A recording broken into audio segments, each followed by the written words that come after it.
The year is 1871. The American Civil War has been over for 6 years, but Texas still bleeds from wounds that refuse to close. The land itself seems cursed, as if the earth remembers every drop of blood spilled upon it.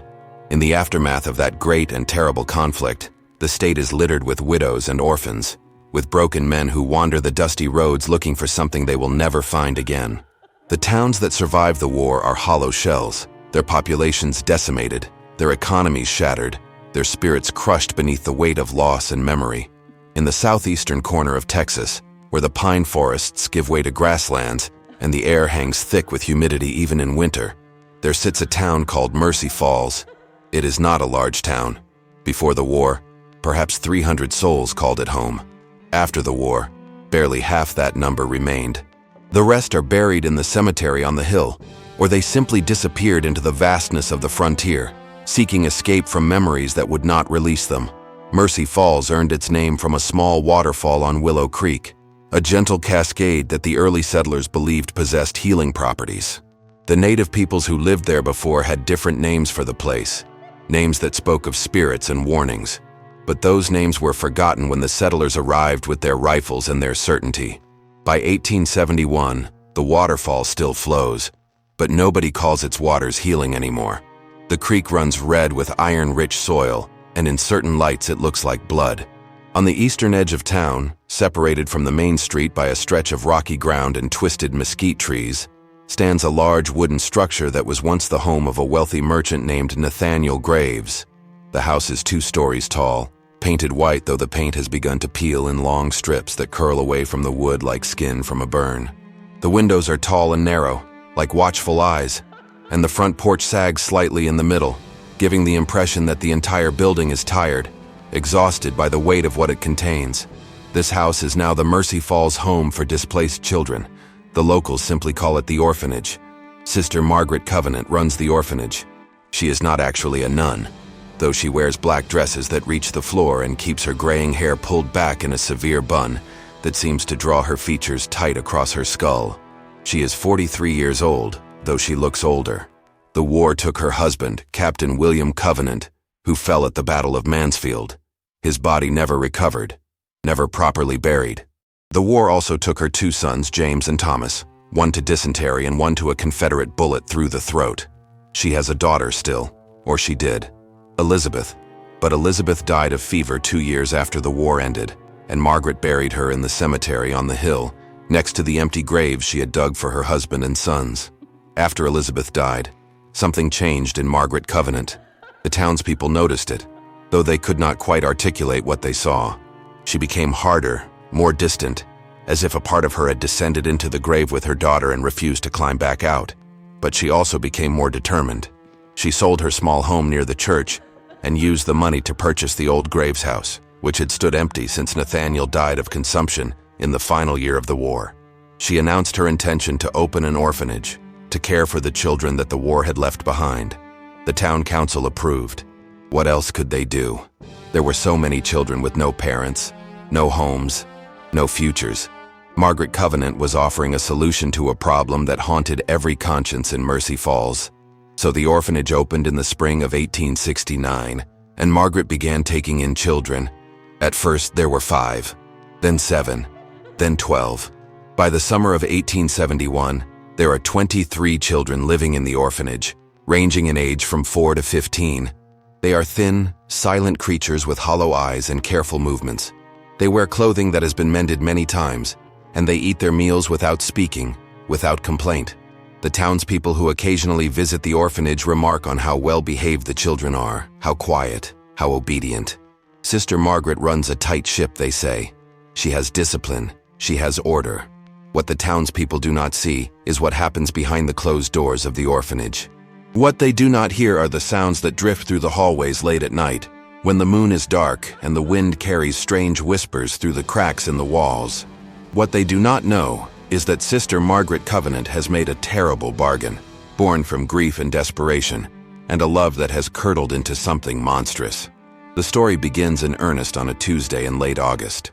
The heat is oppressive, a physical weight that presses down on the town like the hand of an angry god.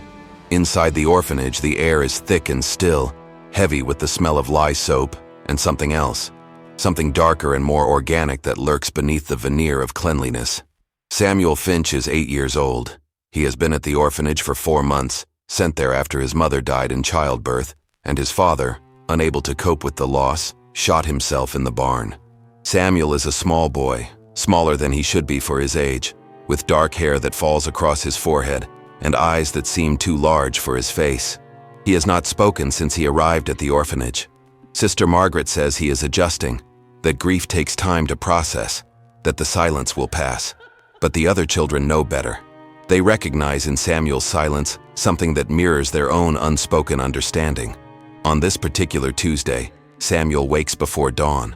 He sleeps in a room on the 2nd floor with 7 other boys, their beds arranged in 2 neat rows against opposite walls.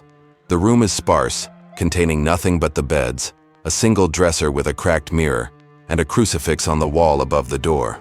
The crucifix is old, hand-carved from dark wood, and the figure of Christ upon it seems to sag with exhaustion rather than suffering. Samuel lies in his bed, staring at the ceiling, listening to the sounds of the house. The other boys are still asleep, their breathing slow and steady, occasionally punctuated by a cough or a murmur. Outside, the insects are already singing their morning song, a steady drone that seems to vibrate through the walls. And beneath that sound, beneath everything, there is something else. A sound like scraping, like something being dragged across wood. It comes from below, from somewhere on the 1st floor. Samuel has heard this sound before. It comes almost every night, usually around the same time in the hours between midnight and dawn, when the world is darkest. He has never told anyone about it. He has learned in his 4 months at the orphanage that there are things here that should not be spoken of, things that exist in the spaces between words, in the looks that Sister Margaret gives the children when she thinks they are not watching. He rises from his bed, moving carefully so as not to wake the others, and pads across the wooden floor in his bare feet. The floor is cool, despite the heat, and slightly sticky, as if something has been spilled and never properly cleaned. He moves to the window and looks out at the pre-dawn darkness. The sky is the color of bruised flesh, purple and gray, and the mesquite trees stand like twisted skeletons against the horizon. Movement catches his eye. Down below, in the yard behind the house, he sees a figure, Sister Margaret. She is standing near the old well, the one that has been boarded up for as long as Samuel has been here. Longer, probably. She is wearing her usual black dress, but over it she has draped a long cloak that pools on the ground around her feet. In her hands, she holds something. Samuel cannot quite see what it is from this distance, but it looks like a bundle of cloth, or perhaps a sack. She stands there for a long moment, perfectly still, as if listening for something. Then she moves. She walks toward the back door of the house, the one that leads into the kitchen, and disappears inside. Samuel watches the door for several minutes, but she does not emerge again. The scraping sound has stopped. The house is silent now, except for the breathing of the sleeping boys and the distant song of the insects. Samuel returns to his bed, but he does not sleep. He lies there, staring at the ceiling until the first rays of sunlight begin to filter through the window and the bell rings for morning prayers. The children gather in the dining room for prayers before breakfast. It is a daily ritual, unchanging and absolute. They stand in rows, the younger children in front, the older ones behind, and they bow their heads while Sister Margaret leads them in recitation. The words are familiar, worn smooth by repetition. Our Father, who art in heaven, hallowed be thy name. The children's voices rise and fall in unison, a hollow chorus that echoes off the wooden walls. Sister Margaret stands at the head of the room, her hands clasped before her, her eyes closed. She is a tall woman, thin to the point of being gaunt, with sharp cheekbones and a nose that curves slightly like the beak of a carrion bird. Her lips move with the words of the prayer, but there is something mechanical about it, as if she is performing a script rather than communing with the divine. When the prayer ends, the children remain standing, waiting for permission to sit. Sister Margaret opens her eyes and surveys them with a gaze that seems to catalog each face, each small body, as if taking inventory. Her eyes linger on certain children longer than others. Samuel notices this, though he does not understand why. He knows only that when her gaze falls upon him, something cold moves through his chest, like ice water in his veins. "Sit," Sister Margaret says. Her voice is flat, emotionless. The children sit. Breakfast is served by two of the older girls, Clara and Ruth. They move between the tables with bowls of thin porridge and tin cups of water. The porridge is gray and watery, with occasional lumps that might be oatmeal or might be something else. The children eat without complaint. They have learned not to complain. Samuel sits between two other boys, Thomas Miller and Joseph Crane. Thomas is 9, with red hair and a face full of freckles that stand out starkly against his pale skin. Joseph is 7, small and nervous, with a tendency to flinch at sudden movements. Neither boy speaks during breakfast. None of the children speak during meals. Sister Margaret does not permit it. As Samuel eats, he watches Sister Margaret. She stands near the door, not eating, just watching. Her hands remain clasped before her, and her lips move occasionally, as if she is praying or perhaps speaking to someone that no one else can see. Once, her eyes meet Samuel's, and for just a moment, something passes between them. Recognition, perhaps, or warning.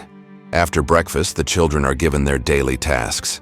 The older boys work in the garden behind the house, tending to the vegetables that provide much of the orphanage's food. The older girls help with laundry and mending. The younger children are assigned to cleaning duties, sweeping floors and washing windows, and emptying chamber pots. Samuel is sent to clean the chapel. The chapel is a small room on the first floor, just off the main hallway. It was once a study, back when the house belonged to Nathaniel Graves, but Sister Margaret converted it when she opened the orphanage. Now it contains 6 wooden pews, an altar made from an old writing desk, and a large crucifix mounted on the wall behind the altar. The crucifix is different from the one in the sleeping quarters. This one is newer, made from pale wood that has been stained dark, and the figure of Christ upon it is rendered in excruciating detail. Every wound, every drop of blood, every expression of agony has been carved with meticulous care. It is a disturbing piece of craftsmanship, beautiful and horrible in equal measure. Samuel enters the chapel with a bucket of water and a rag. The room is dim, the only light coming from a single window with curtains drawn partially closed. The air smells of incense and wax and something else, something musty and organic that reminds Samuel of the root cellar where Sister Margaret stores the winter vegetables. He begins his work, kneeling to scrub the floor. The wood is old and scarred, marked with decades of use. As he works, he notices something. There are stains on the floor near the altar, dark marks that have soaked into the wood. They look like water stains, or perhaps wine, but they are arranged in a pattern, almost like footprints, though not quite. They lead from the altar to a small door in the corner of the room, a door that Samuel has never seen opened. Curiosity overcomes caution. He rises from his knees and approaches the small door. It is narrow, barely 3 feet wide, and the wood is old and warped. There is no handle, just a simple latch. Samuel reaches for the latch, his heart pounding in his chest. His fingers are almost touching it when a voice stops him cold. "Do not touch that door." Samuel spins around.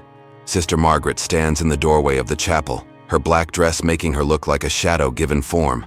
Her face is expressionless, but her eyes are hard and bright. "I am sorry, sister," Samuel whispers. It is the first words he has spoken in 4 months. They feel strange in his mouth, rusty and uncertain. Sister Margaret's expression does not change. She moves into the room, her footsteps silent on the wooden floor, and positions herself between Samuel and the small door. "That door leads to the cellar," she says. "It is not a place for children. There are things down there that could hurt you. Do you understand?" Samuel nods. He wants to ask what things, what could possibly be in a cellar that is so dangerous, but he knows better than to question her. He has seen what happens to children who question Sister Margaret. They disappear for a day or two, sent to the isolation room on the 3rd floor, and when they return they are different, quieter, more obedient, broken in some fundamental way. "Return to your work," Sister Margaret says. "And remember, Samuel, curiosity is a sin. It led to the fall of man, and it will lead to your fall as well if you are not careful." She turns and leaves the chapel, her dress whispering against the floor. Samuel stands there for a long moment, staring at the small door, at the dark stains on the floor, at the crucified Christ watching him from the wall. Then he returns to his bucket and rag and continues scrubbing, though his hands are shaking now. and his mind is full of questions he cannot answer. The days pass in a rhythm that is both monotonous and oppressive. Wake, pray, eat, work, pray, eat, work, pray, sleep. The children move through their routines like clockwork mechanisms, each performing their assigned function without deviation. Sister Margaret watches over them like a stern and distant deity, present but not present, seeing everything and revealing nothing. But Samuel has begun to notice things, small things at first, details that might mean nothing or might mean everything. He notices that certain children are given extra portions at meals, while others receive less. He notices that some children are called to Sister Margaret's office in the evening and do not return until late at night, and when they do return, they move stiffly, as if their bodies hurt. He notices that the number of children in the orphanage seems to fluctuate, though no new children arrive and none are adopted out. One day there are 23 children. A week later, there are 21. Then 23 again. Then 22. He also notices the sounds. The scraping at night continues, sometimes loud, sometimes barely audible, but always present. And there are other sounds too. Crying, muffled and distant, as if coming from far away or from beneath the earth. Whispers in languages he does not recognize. And once, just once, he hears a child's voice singing. It is a lullaby, sweet and gentle, but it comes from somewhere in the house where no children sleep, and it continues long after all the children should be in bed. Samuel is not the only one who notices these things. He sees it in the eyes of the other children, the way they glance at each other when Sister Margaret is not looking, the way they huddle together in the corners of rooms as if seeking protection in proximity. But no one speaks of it. There is an understanding, unspoken but absolute, that to give voice to these observations would be to invite something terrible. It is Thomas Miller who breaks first. Thomas is a good boy, or he was. He does his chores without complaint, says his prayers with appropriate solemnity, and causes no trouble. But Samuel has noticed that Thomas has been getting thinner, his freckles standing out like dark stars against skin that has become almost translucent. He has also noticed that Thomas has begun talking to himself, or rather, talking to someone that no one else can see. Samuel has seen him in the garden, bent over the vegetables, his lips moving in conversation with the empty air. On a Wednesday in early September, Thomas simply stops working. He is in the garden, pulling weeds, when he drops his tools and walks toward the back of the property, toward the old well. The other boys watch him go, but no one tries to stop him. There is something in his movement, something purposeful and inevitable, that suggests intervention would be pointless. Thomas reaches the well and climbs onto the low stone wall that surrounds it. The boards that cover the opening are old and rotting, and they creak under his weight. He stands there, swaying slightly, looking down at the darkness below. Sister Margaret appears. She emerges from the house like a specter, moving with a speed that seems impossible for someone of her age and build. She reaches Thomas before any of the children can react, and she places a hand on his shoulder. "Come down, Thomas," she says. Her voice is gentle now, almost kind. "You do not want to do this." Thomas turns to look at her. His eyes are unfocused, distant, as if he is seeing through her rather than at her. "They told me to jump," he says. "They said it would stop the pain." "Who told you?" Sister Margaret asks, though there is something in her tone that suggests she already knows the answer. "The children," Thomas says. "The dead children. They are in the cellar. They are always hungry, and you feed them. But they are still hungry. They are always hungry." For a moment, Sister Margaret's mask slips. Samuel, watching from the garden, sees it clearly. Her face contorts into an expression of pure rage, or perhaps terror, or perhaps something else entirely. Then it is gone, replaced by the usual blank severity. "You are ill, Thomas," she says. "You have fever. Come inside and rest." She takes his arm and guides him down from the well. Thomas does not resist. He allows himself to be led back to the house, moving like a puppet with cut strings. As they pass the garden, Sister Margaret glances at the other boys. "Continue your work," she says. The boys return to their tasks, but Samuel cannot focus. His mind is racing. The dead children, the cellar, they are always hungry. The words echo in his head, mixing with his own observations, forming a picture that is too terrible to contemplate, but too coherent to ignore. Thomas does not come down for dinner that evening. Sister Margaret announces that he is taken ill and must rest in the infirmary. The infirmary is a small room on the second floor, originally a bedroom, now containing 2 narrow cots and a cabinet with basic medical supplies. Children who go to the infirmary usually return after a day or two, usually. Samuel lies awake that night, listening. The scraping sound comes again, right on schedule. This time it is louder, more insistent, as if whatever makes the sound is agitated or excited.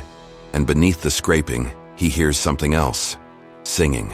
The same lullaby he heard before, sweet and gentle, and utterly wrong in the darkness. He rises from his bed and moves to the door of the sleeping quarters. He opens it slowly, carefully, and peers out into the hallway. The hall is dark, lit only by a single candle in a wall sconce near the stairs. Shadows dance on the walls, long and distorted, giving the impression of figures moving where no figures exist. Samuel steps into the hallway. He knows he should not be doing this. He knows that if Sister Margaret catches him out of bed, he will be punished. But something compels him forward. A need to understand, to see, to know the truth of this place. He moves down the hallway toward the stairs. He passes the infirmary door and pauses, pressing his ear against the wood. Inside, he hears breathing, ragged and labored. Thomas is in there, but he is not alone. Samuel hears Sister Margaret's voice, low and rhythmic, speaking words he cannot quite make out. They sound like prayers, but not the prayers they say in the chapel. These words are older, darker, full of harsh consonants and guttural sounds that seem to scrape against the air itself. Samuel moves past the infirmary and descends the stairs. Each step creaks beneath his weight, and he freezes after each creak, certain that Sister Margaret will hear, will come, will find him. But she does not. The house remains silent except for the scraping and the singing and the distant murmur of her voice. He reaches the first floor and moves toward the chapel. The door is open, and he can see the crucifix on the wall, the pale figure of Christ glowing slightly in the darkness. He enters the chapel and moves toward the small door in the corner, the door that leads to the cellar. The dark stains on the floor are more visible in the moonlight that filters through the window. They are not water stains. They are not wine. They are blood. Old blood, dried and absorbed into the wood, but blood, nonetheless. And the footprints, or whatever they are, lead directly to the cellar door. Samuel reaches for the latch. His hand is shaking. Every instinct screams at him to turn back, to return to bed, to forget what he has seen and heard. But he cannot. He must know. The latch lifts easily, as if it has been used recently. The door swings inward, revealing a set of stairs descending into absolute darkness. The smell that rises from below is overwhelming, a mixture of rot and incense and something else. Something that reminds Samuel of the butcher's shop in town, the smell of raw meat and old blood. He takes a step down, then another. The darkness swallows him, and he realizes he should have brought a candle, but it is too late now. He descends by feel, one hand on the wall, his feet searching for each step. The stairs end. He is in the cellar now, and the darkness is complete. But his eyes begin to adjust, and he realizes that there is light down here, very faint, coming from somewhere ahead. A reddish glow, like dying embers. He moves toward the light, his feet whispering across a dirt floor. The smell is stronger here, almost nauseating, and the singing is louder too. No longer distant but close, very close. He rounds a corner and stops dead. The cellar is larger than he expected, extending beneath the entire house. The ceiling is low, supported by wooden beams, and the walls are raw earth, damp and glistening. In the center of the space there is a table. It is a long wooden table, and on it are shapes. Small shapes. They are covered with white sheets, but the sheets do not quite hide what lies beneath. And around the table, standing in a circle, are children. They are not moving. They are perfectly still, their faces turned toward the shapes on the table. But something is wrong with them. Their skin is too pale, almost gray. Their eyes are open but do not blink. And when one of them shifts slightly, Samuel sees that their movements are jerky, unnatural, like marionettes controlled by an unskilled hand. At the far end of the table stands Sister Margaret. She is holding something in her hands, a cup or a bowl, and she is speaking those same dark words, her voice rising and falling in a cadence that is almost musical. The The reddish glow comes from candles arranged around the table, fat tallow candles that burn with a sick, greasy light. As Samuel watches, frozen in horror, Sister Margaret raises the cup to her lips and drinks. Then she moves to the nearest child, one of the standing children in the circle, and she pours something from the cup into the child's mouth. The child's throat works, swallowing, though the child's eyes do not move, do not register any awareness. She moves to the next child and repeats the process. And the next. And the next. Samuel wants to run. He wants to scream. But he cannot move. He can only watch as Sister Margaret completes her circuit of the table, feeding each of the children in turn. When she finishes, she sets the cup down and reaches for one of the shapes on the table. She pulls back the sheet. Beneath it is a child. A dead child. The body is small and withered, the skin pulled tight over bones, the eyes sunken into the skull. It has been dead for some time, Samuel realizes. Weeks, perhaps months. But Sister Margaret treats it with tender care, stroking its hair, adjusting its clothing, whispering to it as a mother might whisper to a sleeping infant. Then she picks up a knife. Samuel does not see what happens next. His body finally obeys his mind's desperate command to flee, and he turns and runs. He crashes through the darkness, his hands outstretched, searching for the stairs. He finds them and scrambles upward, his breath coming in great gasping sobs. He emerges into the chapel and keeps running. He runs through the hallway, up the stairs, back to the sleeping quarters. He throws himself into his bed and pulls the blanket over his head, pressing his hands over his ears, trying to block out the sounds, the images, the terrible knowledge that now lives inside him. But he cannot unhear the singing. He cannot unsee the children standing around the table, the dead standing with the dead, feeding on something that should never be fed. And he cannot forget the expression on Sister Margaret's face as she stroked the corpse's hair, an expression of such profound love and such absolute madness that it was more horrifying than anything else he had witnessed. Samuel does not sleep that night. He lies in his bed, shaking, until the first light of dawn begins to filter through the window. When the bell rings for morning prayers, he rises with the others and joins them in the dining room. He does not look at Sister Margaret. He does not look at any of the other children. He simply bows his head and recites the familiar words, "Our Father, who art in heaven, hallowed be thy name." But the words are empty now. They are sounds without meaning, a shield of ritual that can no longer protect him from what he knows. Thomas does not come down for breakfast, or for lunch, or for dinner. On the third day, Sister Margaret announces that Thomas has passed away. A fever, she says. His body was weak from the trauma of losing his family, and the fever took him quickly. She speaks with appropriate solemnity, and the children bow their heads in prayer for Thomas's soul. That night, Samuel hears the scraping again, and the singing, and he knows with absolute certainty that Thomas is down in the cellar now, laid out on that table, and soon he will be standing with the others, joining the circle of the dead who are fed by a madwoman who cannot accept loss. The days continue. Samuel goes through the motions of life in the orphanage, but he is changed. He sees everything differently now. He notices which children are fed more than others, and he realizes that these are the children who are being fattened, prepared. He notices when children disappear and reappear, and he wonders if they are truly the same children, or if something else is wearing their skin. He watches Sister Margaret, and he sees not a caretaker but a necromancer, a woman who has delved into arts that should remain buried, who has found a way to cheat death, but only by creating something far worse than death. He tries to tell someone. He approaches Joseph Crane one day in the garden, when they are supposed to be working but are momentarily out of sight of the house. "Joseph," Samuel whispers, "have you seen the cellar?" Joseph's face goes pale. He shakes his head rapidly. "No," he says, "and neither have you." "Forget it, Samuel. Forget everything. It is the only way to survive here." "But I cannot forget," Samuel says. "Thomas is down there, and others.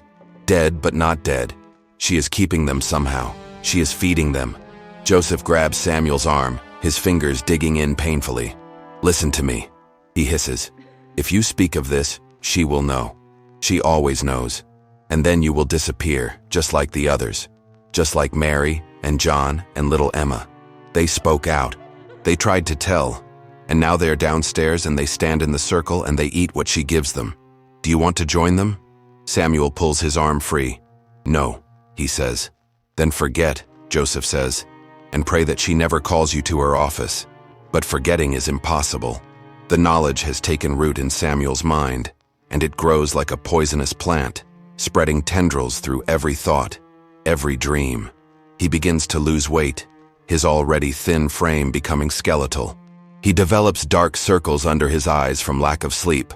Sister Margaret notices. He sees her watching him with particular attention now, her gaze lingering on him during meals, during prayers, during the quiet moments when the children are supposed to be working. One evening after dinner, she calls him to her office. "Samuel," she says, "I need to speak with you." His heart drops into his stomach. He knows what this means. This is how it begins. But he cannot refuse. To refuse would be to confirm her suspicions, and then everything would be over.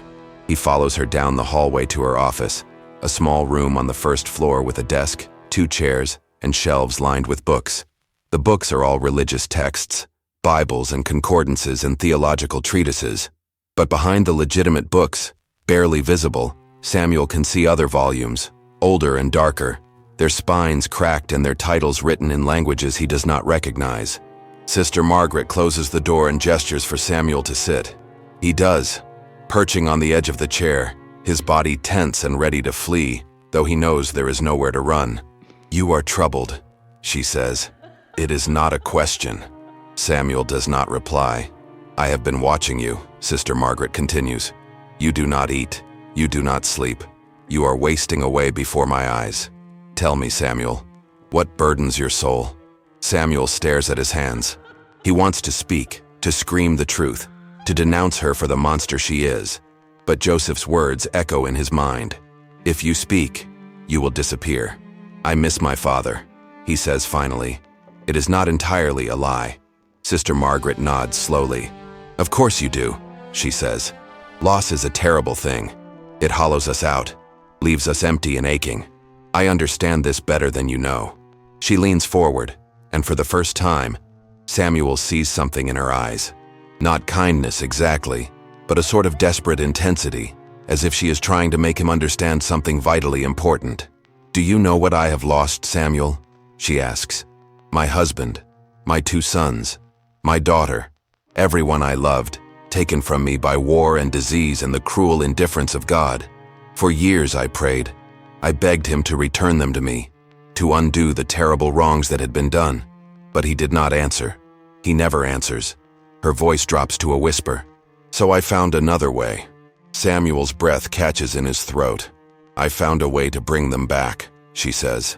"Not as they were, perhaps, but back nonetheless. My daughter Elizabeth is with me again, Samuel. She stands in my cellar, and she eats the food I give her, and she will never leave me again. Never." She reaches across the desk and takes Samuel's hand. Her skin is cold, dry as paper. "I can do the same for you," she says. "Your father. Would you like to see him again? I can bring him back. He would not be as you remember, but he would be here. You would not be alone anymore." Samuel wants to pull his hand away, but he cannot move. He stares at Sister Margaret, at the madness burning in her eyes, and he realizes that she truly believes she is offering him a gift. In her twisted mind, she is saving these children, keeping them from the ultimate loneliness of death. She does not see the horror she has created. She sees only her own desperate need to not be abandoned, reflected and multiplied in the faces of the children she has enslaved beyond death. "No," Samuel whispers. "That is wrong. Death is supposed to be final." Sister Margaret's expression hardens. "Is it?" she asks. "Tell me, Samuel, when your father put that rifle to his head and pulled the trigger, was that final? When the townspeople scraped his brains off the barn wall and put what was left of him in the ground, was that final? Or is he still out there somewhere, screaming in an emptiness that has no end, begging for someone to bring him home?" Samuel starts to cry. "Not you," he says. "Please, not you." Sister Margaret releases his hand and leans back in her chair. "You are young," she says. "You do not understand yet, but you will. When death comes for you, as it comes for all of us, you will understand that there is no mercy in letting go. The only mercy is to hold on, no matter the cost." She stands and moves to the door, opening it. "Go to bed, Samuel, she says, "and think about what I have said. When you are ready, when you truly understand, you will thank me." Samuel flees from the office. He runs up the stairs, past the infirmary where new sounds of labored breathing suggest another child has been taken ill, past the other sleeping quarters, to a small closet at the end of the hall. He crawls inside and pulls the door shut, curling into a ball in the darkness. He does not know how long he stays there. Hours, perhaps. But eventually, exhaustion overcomes fear, and he sleeps. He dreams of his father. In the dream, his father is standing in the barn, the rifle in his hands. But instead of putting it to his head, he holds it out to Samuel. "Shoot me," his father says. "Kill me properly this time. Do not let her bring me back." Samuel takes the rifle. It is heavy in his small hands, far too heavy for a child to hold. But he raises it anyway, points it at his father's chest. "I'm sorry," he says. "Do not be sorry," his father replies. "Be merciful." Samuel pulls the trigger. He wakes to the sound of screaming. It is morning, though barely. The gray light of pre-dawn filters through the cracks around the closet door. The screaming continues, high and terrible, coming from somewhere on the first floor. Samuel opens the closet door and peers out. Other children are emerging from their rooms, their faces frightened, confused. They move toward the stairs, drawn by the screaming as if by some horrible magnetism. Samuel joins them. They descend together, a silent procession of small ghosts in nightshirts and bare feet. The screaming is coming from the kitchen. They gather in the doorway, peering in, and what they see will haunt them for whatever remains of their lives. Sister Margaret is on the floor, writhing. Her black dress is torn, and her hair has come loose from its bun, hanging in wild tangles around her face. Standing around her, in a circle, are the children, the dead children, the ones from the cellar. They are no longer still. They are moving now, slowly, jerkily, their gray faces turned toward her, and they are reaching for her with hands that are little more than claws, their fingers twisted and broken.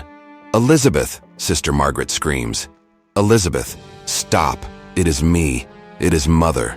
But the dead children do not stop. They grab her, their hands sinking into her flesh, and they begin to pull. They pull at her arms, her legs, her hair, her face. They pull with strength that should not exist in their withered frames. And Sister Margaret's screams reach a pitch that seems to transcend human capacity for sound. One of the dead children, a little girl with long dark hair, bends over Sister Margaret's face.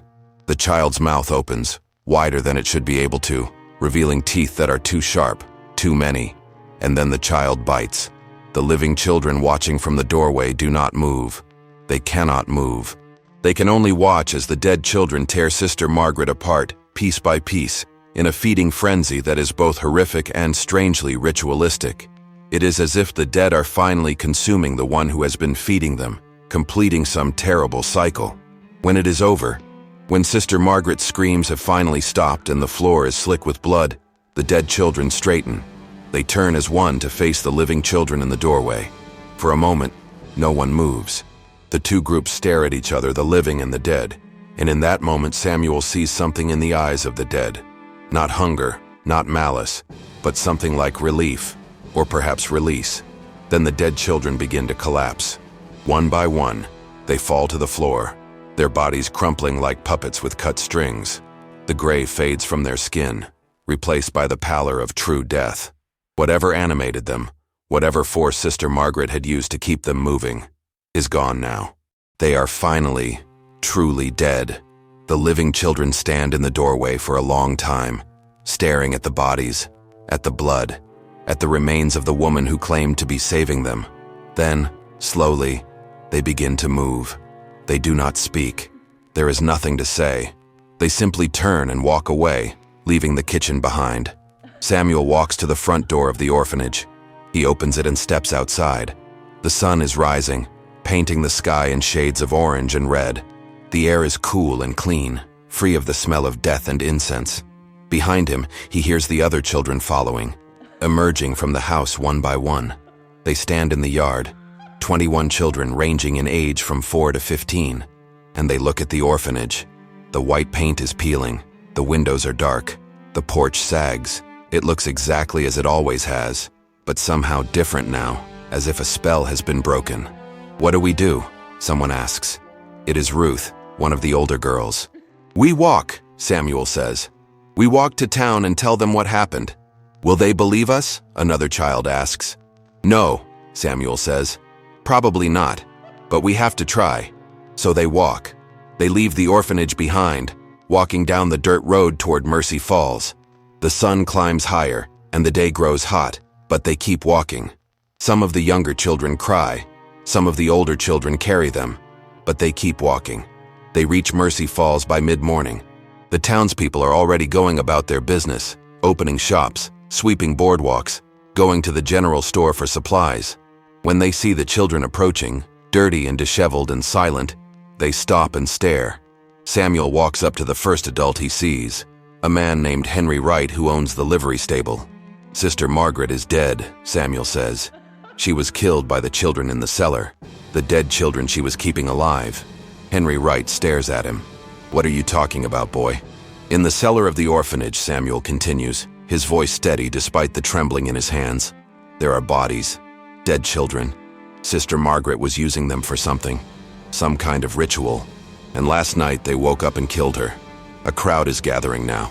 The sheriff arrives, a heavy-set man named Tom Patterson with a bushy mustache and a skeptical expression. "That is quite a story," he says. "You expect me to believe that?" "Go and look," Samuel says. "See for yourself." The sheriff exchanges glances with several other men. Then he nods. "All right," he says. "I will go have a look, but if this is some kind of prank, boy, there will be consequences." He takes 3 deputies and rides out to the orphanage. The children wait in town, sitting in the shade of the church, drinking water that the minister's wife brings them. They do not speak to each other. They simply wait. The sheriff returns 2 hours later. His face is pale, and his hands are shaking.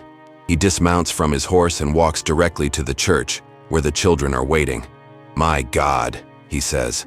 "What in God's name was that woman doing?" He asks the children questions, gentle at first, then more insistent. They tell him everything they know, or as much as they can bear to speak of, about the sounds in the night, about the children who disappeared and reappeared changed, about the cellar and the table and the circle of the dead. The town is horrified. Over the following days, more details emerge. The sheriff's deputies search the cellar thoroughly and find the bodies of 15 children, some of them dead for months or even years. They also find Sister Margaret's journals, hidden behind the false books in her office. The journals detail her descent into madness, her studies of forbidden texts, her experiments in necromancy. She writes about her daughter Elizabeth, about her need to keep her daughter with her, and about how that need expanded to encompass all the children under her care. Every child who died in the orphanage, whether from illness or accident or simple neglect, was preserved and reanimated, kept in a twilight state between life and death. The journals also contain detailed instructions for the rituals she performed, rituals drawn from sources that the town's minister refuses to identify, saying only that they are evil and must be destroyed. The journals are burned, along with the books from Sister Margaret's shelves. The orphanage itself is torn down, the wood broken apart and scattered, the site left as empty ground. The bodies found in the cellar are given proper burials in the cemetery on the hill, with markers that bear their names and the inscription, "Finally, at rest." The living children are dispersed. Some are taken in by families in Mercy Falls. Others are sent to orphanages in larger towns, places where it is hoped they can start fresh, unburdened by what they have seen. But Samuel knows they will never truly be free of it. The memories will follow them, waking and sleeping for the rest of their lives. Samuel himself is taken in by Henry Wright, the livery stable owner. Henry is a kind man, patient with Samuel's silences and his nightmares. He does not press Samuel to talk about what happened. He simply provides a place to sleep, food to eat, and work to do. It is enough. Years pass. Samuel grows into a young man. He learns the trade of caring for horses, and he proves to have a talent for it. He is quiet and diligent, and the animals trust him in a way they do not trust others. He does not marry. He does not have children. He keeps to himself, and the people of Mercy Falls, who know his story, respect his privacy, but he never forgets. On certain nights when the wind blows from the east and carries with it the smell of dust and decay, he dreams of the orphanage. He dreams of Sister Margaret's face, twisted with love and madness. He dreams of the dead children standing in their circle, reaching out with twisted hands. And he dreams of Thomas Miller, climbing onto the well and listening to voices that no one else could hear. He is an old man when he finally decides to write it all down. He is 78 years old, his hands gnarled with arthritis, his eyes dimmed by cataracts. But he takes pen and paper, and over the course of several months, he records everything he remembers about the summer and fall of 1871, about the orphanage and Sister Margaret, and the terrible things that happened there. When he finishes, he seals the pages in an envelope and gives them to the town's new minister, a young man who never knew the original horror. "Make sure people know," Samuel says. "Make sure they understand what happened. Not so they can be afraid, but so they can learn. Love can become twisted. Grief can become poisonous. And the refusal to let go, the need to hold on to what is already gone, can lead to horrors beyond imagination." The minister promises to preserve the account. He places it in the church archives where it remains for decades, gathering dust, largely forgotten. Until now. The story of the Mercy Falls Home for Displaced Children is a reminder that not all monsters are born from evil. Some are born from love, from the desperate need to reverse the irreversible, to undo what has been done. Sister Margaret Covenant believed she was saving the children in her care. She believed she was preventing them from experiencing the ultimate loneliness of death. But in her obsession, in her refusal to accept the natural order, she created something far worse than death. She created a mockery of life. She created a house of the undead, where children who should have been allowed to rest were instead trapped in a terrible liminal space, neither alive nor dead, forced to consume and be consumed in an endless cycle of horror. The orphanage is gone now, torn down and scattered to the winds. The site where it stood is empty, marked only by a stone that reads, "Here stood the Mercy Falls Orphanage, 1869, 1871. May God have mercy on all who dwelt within." But the memory persists. And on certain nights, when the wind blows just right, the people of Mercy Falls claim they can still hear it. The singing, that sweet, gentle lullaby, drifting through the darkness, sung by children who were fed long after they stopped being hungry, who were loved long after they stopped being able to love in return. Some frontiers were never meant to be crossed. Sister Margaret Covenant crossed one when she delved into the dark arts seeking to reverse death. She paid for that transgression with her life, torn apart by the very children she sought to preserve. But her victims, both the dead children she enslaved and the living children she traumatized, paid a far higher price. The dead children paid with their eternal rest, denied the peace of the grave, forced to exist in a state of perpetual hunger and servitude. The living children paid with their innocence, with their ability to trust, with the possibility of ever feeling truly safe again. And we who hear this story more than a century after it happened, pay with the knowledge that love without wisdom is dangerous, that grief without acceptance is destructive, and that the human heart, when broken badly enough, can become capable of unspeakable things. Samuel Finch died in the winter of 1949, at the age of 86. He was buried in the cemetery on the hill in Mercy Falls, not far from the mass grave where the children from the cellar were laid to rest. His headstone is simple, bearing only his name and dates and a single line of inscription. He witnessed, he survived, he remembered. That remembering is important. It is the duty of those who survive horror to bear witness, to tell the story, to ensure that the victims are not forgotten and the lessons are not lost. So we remember Sister Margaret Covenant, not as a simple villain but as a cautionary tale about the dangers of letting grief override morality, of letting love become corrupted into possession. We remember the children, both living and dead, who suffered in that house of horrors on the edge of Mercy Falls. We remember Thomas Miller, who heard the voices of the dead calling to him from the well and nearly answered. We remember Samuel Finch, who saw the truth, survived it, and spent the rest of his life carrying the weight of that knowledge. And we remember that there are boundaries that should not be crossed, even in the name of love, especially in the name of love. Because when we refuse to accept loss, when we try to hold on to what is already gone, we risk creating something far more terrible than the emptiness we fear. The orphanage that fed the children who were already dead stands as a monument to that terrible truth. It stands as a reminder that death, however painful, is natural, and that attempting to circumvent it, to undo it, to pretend it has not happened, can only lead to horror. Some frontiers were never meant to be crossed. Sister Margaret crossed one, and the price was paid in the blood and souls of innocents. May God have mercy on them all. The wind still blows across the empty ground where the orphanage once stood. The mesquite trees still twist their skeletal branches toward the sky. The creek still runs red with iron-rich soil that looks in certain lights like blood. And on dark nights, when the moon is hidden and the world is silent, some say you can still hear them, the children, singing their lullaby, calling out from whatever twilight space they inhabit, trapped between worlds, forever hungry, forever fed, forever damned by the twisted love of a woman who could not let go. Listen, can you hear them? They are singing still. They will sing forever. Some frontiers were never meant to be crossed.